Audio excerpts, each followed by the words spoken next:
নমস্কার বন্ধুরা, the ভিলবয় Rahul YouTube চ্যানেলে তোমাদের আরও একবার অনেক অনেক স্বাগত জানিয়ে আমি আমার আজকের ভিডিওটি শুরু করছি।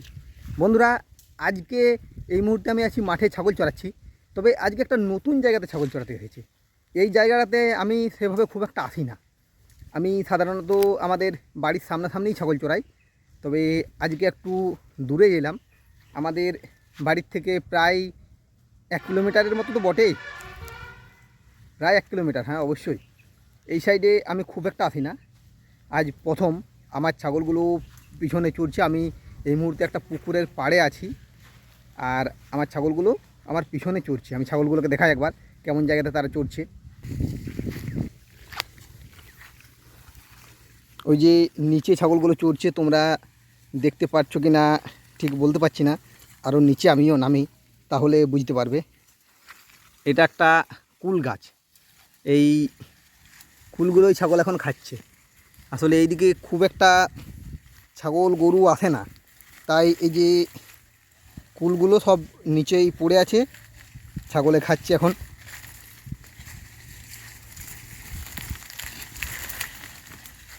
এইদিকে প্রথম আসছি তো, চারিদিকে কাঁটাতে ভর্তি। এইদিকে রাস্তাটা মানে সেরকমভাবে নামারও রাস্তা নাই বললেই চলে। আর যেহেতু অন্য কেউ আসে না, তাই সেইভাবে রাস্তা তৈরিও হয়নি। এই যে ছাগলগুলো আমার সবাই এইখানটাতে চড়ছে, সব ছাগলগুলো। আর আমি পুকুরের উপরটাতে এতক্ষণ দাঁড়িয়েছিলাম, আস্তে আস্তে নিচে নামলাম। আমাদের গ্রামাঞ্চলে এরকম জায়গা প্রচুর থাকে, যারা ছাগল পালন করে, মুক্তচারণ পদ্ধতিতে ছাগল পালন করে আমার মতো, তারা নিশ্চয়ই জায়গাগুলো ঠিক খুঁজে নেবে কীরকম জায়গাতে ছাগল চড়ানো যায়। গাছও আছে এই জায়গাতে বেশ ভালো রকম।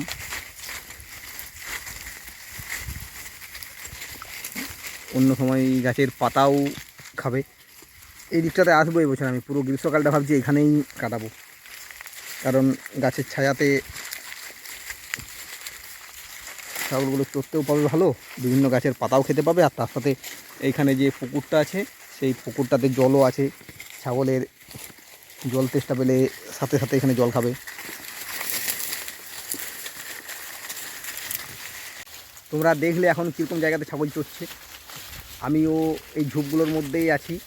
তাহলে এই যে কাঁটাগুলো গায়ে খুব বেঁধে যায়, এইগুলো দেখতেই পাচ্ছ তোমরা। তো যাই হোক, ছাগলও চড়ছে, আমিও কাছে দাঁড়িয়ে আছি এইরকম পজিশানে। এই জায়গাটা তো সত্যি আজ প্রথম ছাগল চড়াতে এলাম। এর আগে কখনো এই জায়গাতে এসেছি বলে আমার মনে পড়ছে না। আসলে একটু দূরে তো, ওই জন্য খুব একটা আসতে আমি চাই না। তবে এর ওই পাটটাতে আমি ছাগল চড়াই। এটা একটা ছোটোখাটো জঙ্গল বলবো না, ধান জমি বটে। তবে যাদের জায়গা, তাদের জমির আলে গাছ প্রচুর আছে। এই যে গাছগুলো তোমরা দেখছো, এই গাছগুলোর পাতা ছাগলে খায় খুব। এখন পাতা প্রায় ঝরে গেছে, নতুন পাতা গজাবে। তবে এখন আমার ছাগলগুলো কিন্তু কুল খেতেই মত্ত। বেশ মনের খুশিতে তারা কুল খেয়ে যাচ্ছে। প্রতিটা ছাগলেই কুল খাচ্ছে, ছোট বড় সবাই কেবল কুল খাচ্ছে।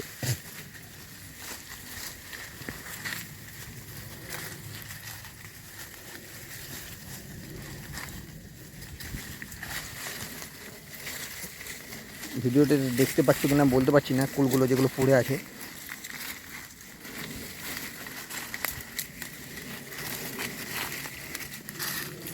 তাহলে ছাগলকে সব ধরনের খাবারেই দিতে হয়, শুধু ঘাস দিলেই হয় না। ঘাস, গাছের পাতা, তার সাথে কুল। হ্যাঁ, আমি মানে সেভাবে দানা খাবারের কথা বলছি না, কারণ দানা খাবার দিলে ছাগল পালনের খরচটা বাড়ে। যদিও আমার যে ট্রেনিংয়ের ভিডিওটা আছে, সেই ভিডিওটাতে ডাক্তারবাবু দানা খাবার দিতে বলছেন। হ্যাঁ, অবশ্যই দানা খাবার দিতে পারো তোমরা, আমি দানা খাবারের বিরোধী না, কিন্তু আমি ছাগল পালনের খরচ কমানোর জন্য দানা খাবারটা দিই না। যারা দিতে চাও তারা দিতে পারো। দানা খাবার দিলে অবশ্যই ছাগলের গ্রোথ বেশি হবে, এই বিষয়ে কোনো সন্দেহ নেই। তবে না দিলেও যে খুব খারাপ হবে তা না। এই সাইডটাতে পুরো যত দূর যাবে পুরো গাছ, এই দিকটাতেও তাই।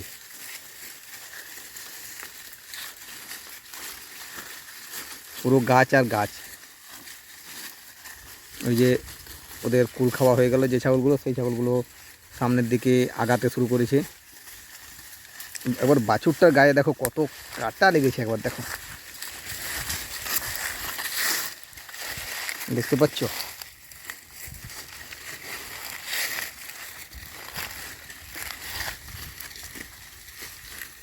কত কাটা লেগেছে একবার তোমরা দেখো।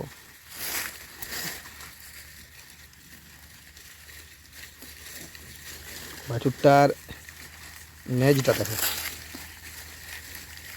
ছাগলগুলো তো গায়েও লেগেছে, পাঁঠা ছাগলটার গায়ে কম লেগেছে, এই ছাগলটার গায়ে অনেক লেগেছে, অনেক।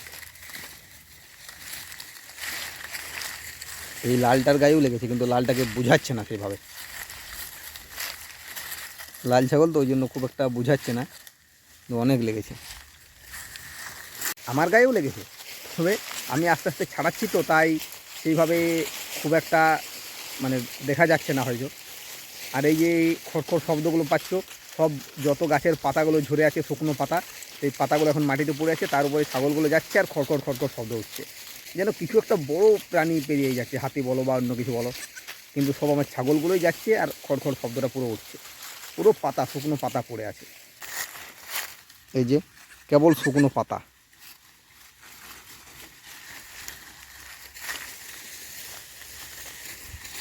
এত খড়খড় খড়খড় শব্দ উঠছে এই পাতাগুলোতে।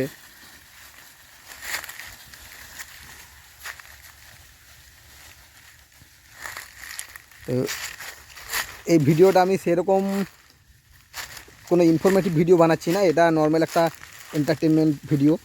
আমি ছাগল চড়াতে এসেছি, কেমন জায়গাতে ছাগল চড়াতে এসেছি সেইগুলোই আমি তোমাদের সামনে তুলে ধরছি। কারণ আমি মাঠে ঘাটে ছাগল চড়াই, হয়তো তোমরা অনেকে বিশ্বাস নাও করতে পারো যে আমি সত্যি মাঠে ঘাটে ছাগল চড়াই কিনা, তাই কখনো কখনো আমাকে ভিডিওগুলো তুলে ধরতে হয়।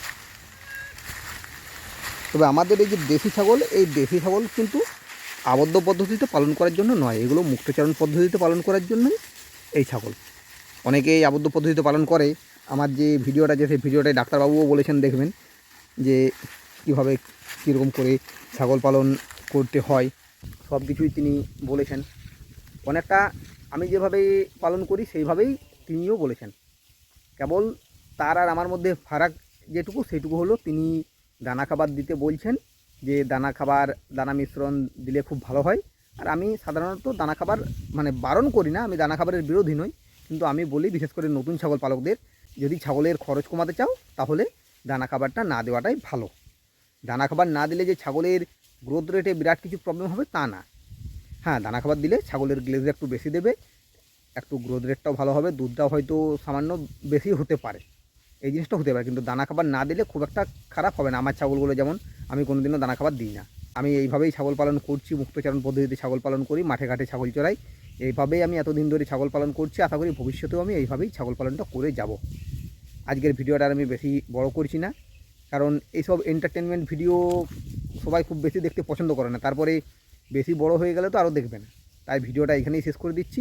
যারা এখনও পর্যন্ত আমার ভিডিওটা দেখছো তাদের অসংখ্য ধন্যবাদ জানাই। আর তোমাদের কাছে আমি অনুরোধ করছি, তোমরা অবশ্যই আমার ভিডিওটিতে একটি লাইক করবে, কারণ তোমাদের একটা লাইক আমাকে আরও নতুন নতুন ভিডিও বানাতে উৎসাহিত করে।